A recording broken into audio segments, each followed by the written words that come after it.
بسم الله الرحمن الرحيم صلى الله وسلم على سيدنا محمد وعلى آله وصحبه أجمعين. Assalamu alaikum wa rahmatullahi ta'ala wa barakatuh. Et très heureux de vous retrouver sur Mizan TV pour la série de chroniques sur le thème l'école du jeûne. Dans la première partie, nous avons évoqué la légitimité du terme école du jeûne et aujourd'hui, nous aborderons, incha'Allah ta'ala, les leçons de cette école, en commençant par les leçons spirituelles et la leçon de la piété. Comme Allah subhanahu wa ta'ala définit l'objectif du jeûne en disant Ya ayyuhalladhina amanu kutiba alaykum as-siyam kama kutiba ala alladhina min qablikum la'allakum tattaqun. On vous a prescrit as-siyam comme on a prescrit à ceux qui vous ont précédé, ainsi atteindriez-vous la piété. Ainsi atteindriez-vous la piété. Et donc, on va voir, Inch'Allah, la concrétisation de la piété à travers 4 leçons parmi les leçons du jeûne. La première leçon, c'est la sincérité dans l'intention, ce qu'on appelle ikhlaso al-amal. Et à ça aussi, il faut rajouter aussi la station, c'est une station parmi les stations de la spiritualité, ce qu'on appelle al-muraqaba, donc l'observation et le sentiment d'être observé par le tout observateur qui est al-raqib. Et quand on regarde et on analyse les hadiths qui parlent de la pratique du jeûne, la manière qui est exceptionnelle, qui caractérise le jeûne, à travers même le hadith du prophète sallallahu alayhi wa sallam, qui est un hadith qudsi, et qui dit, d'après Allah subhanahu wa ta'ala, Dieu a dit, tout acte du fils d'Adam lui appartient à l'exception du jeûne qui m'appartient. Donc, kullu amal ibn Adam lahu illa as-sawmu fahuwa li wa ana ujzi bihi. Et c'est moi qui accorde sa récompense, car le serviteur, c'est-à-dire le jeûneur, abandonne pour moi sa nourriture et son désir. Et donc, à travers cette pratique de jeûne, la personne est seule et capable de rompre son jeûne par le fait de boire ou manger à l'abri des regards des gens, et pourtant, donc, il applique en lui-même ce que le prophète sallallahu alayhi wa sallam a dit en expliquant, en définissant al-ihsan, an ta'bud Allah ka'annaka tarah, fa in lam takun tarah fa innahu yarak, parce que le jeûneur, à ce moment-là, adore Dieu par le jeûne comme s'il le voyait, selon la définition du prophète sallallahu alayhi wa sallam sur l'ihsan, l'excellence dans l'ibada. Et le muraqaba, cette muraqaba, ce sentiment-là, qu'il est contrôlé, qu'il y a al-raqib, le tout observateur, qu'il observe, le monte sur le niveau de l'muraqaba. Le-muraqaba, la station de l'muraqaba, comme il le définit Ibn Qayyim Jawziyya dans son livre Madariju as-Salikin. Et donc, il définit le-muraqaba hiya dawamu ilmi al-abdi wa tayaqqunihi bi-ittila'i al-haqqi subhanahu wa ta'ala ala zahirihi wa batanihi. Et donc, cette station de l'observation consiste à ce que le serviteur, le jeûneur, sache en permanence et avec certitude qu'Allah voit ce qui est apparent, son côté apparent comme son côté caché. Ça, c'est la première leçon. La deuxième leçon est la particularité du jeûne et du mois du Ramadan, une relation étroite avec le Coran. Parce que le jeûne et le Coran vont de pair. Et c'est la raison pour laquelle le prophète sallallahu alayhi wa sallam nous explique dans le hadith authentique que Al-Qur'an wa siyam yashfa'ani li sahibihima, le Coran et le jeûne intercèdent en faveur, bien sûr le jour dernier, donc le jour dernier, le Coran et le jeûne intercèdent en faveur du jeûneur. Le jeûne dit Ay Rabbi mana'tuhu at-ta'ama wash-sharaba wash-shahwa fashaffi'ni fi. Le Coran dit Seigneur Dieu, je l'ai empêché de boire et de manger, d'avoir son plaisir, permets-moi d'intercéder en sa faveur. Et de la même manière, le Coran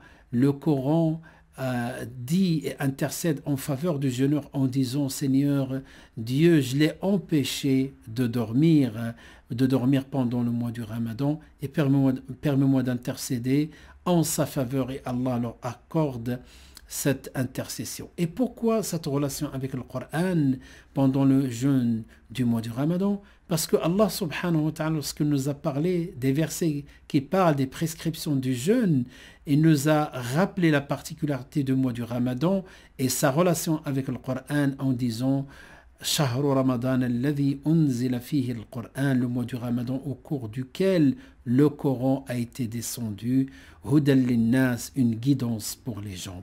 Et donc ce verset rappelle la relation entre le Coran et le mois du Ramadan et le rôle même de le Coran qui est un livre de guidance. Une troisième leçon qui est Al-Qurb min Allah Azza wa Jal, la proximité de Dieu subhanahu wa ta'ala.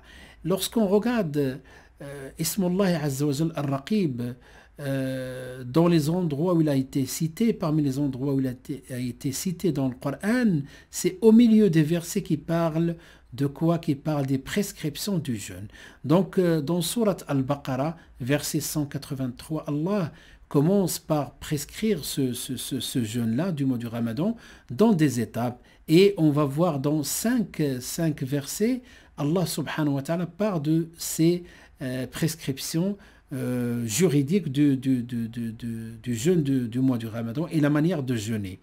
Donc il commence 183, Ya ayyuhalladhina amanu kutiba alaykum as-siyam kama kutiba alal ladhina min qablikum, jusqu'à la fin. Ô vous qui avez cru, on vous a prescrit siyam qu'on a prescrit à ceux qui vous ont précédé, ainsi de suite. Le verset suivant, 184, Allah subhanahu wa ta'ala dit ayyaman ma'dudat faman kan minkum maridan aw ala safarin fa'iddatun min ayyamin ukhar, pendant un nombre déterminé de jours.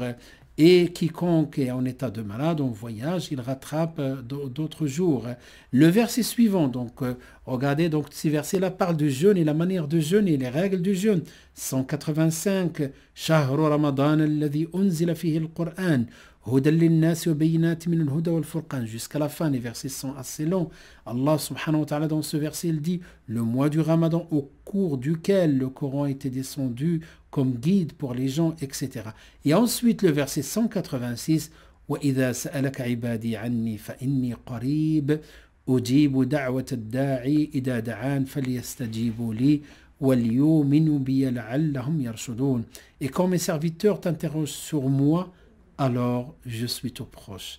Allah nous présente ce nom parmi les noms et les attributs d'Allah subhanahu wa ta'ala, qui est le tout proche. Fa'inni qarib, et parmi les noms d'Allah, Al-Qarib. Ujibu da'wat ad-da'i idha da'an.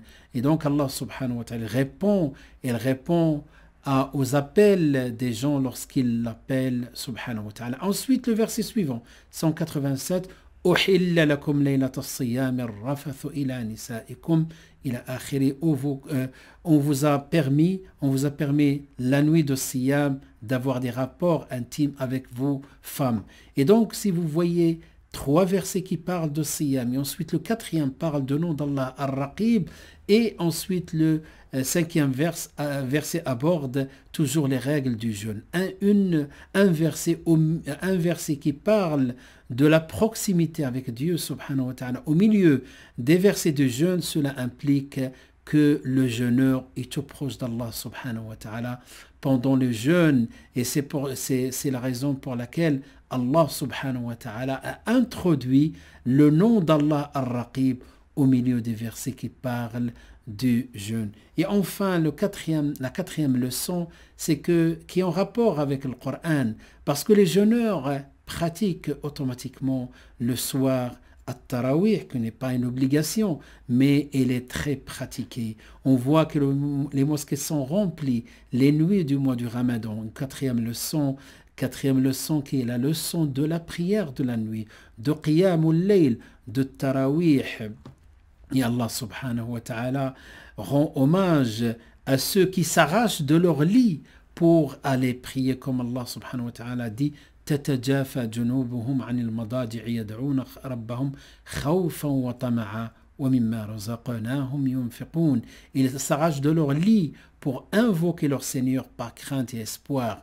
Et un autre verset dans lequel Allah subhanahu wa ta'ala dit et qui passent les nuits prosternés debout devant leur Seigneur. يَبِيتُونَ لِرَبِّهِمْ سُجَّدًا وَقِيَامًا. Et cette leçon, on l'apprend au mois du Ramadan. Surtout lorsque le prophète sallallahu alayhi wa sallam dit celui qui veille les nuits du mois du Ramadan dans la prière avec foi et en comptant sur la récompense, ses péchés antérieurs lui seront pardonnés. Voilà la première dimension qui est la dimension spirituelle, et la prochaine fois on nous parlera de d'autres dimensions comme la générosité, comme l'éthique du jeûneur. هذا وصلى الله وسلم وبارك على سيدنا محمد وعلى آله وصحبه أجمعين والحمد لله رب العالمين والسلام عليكم ورحمة الله تعالى وبركاته.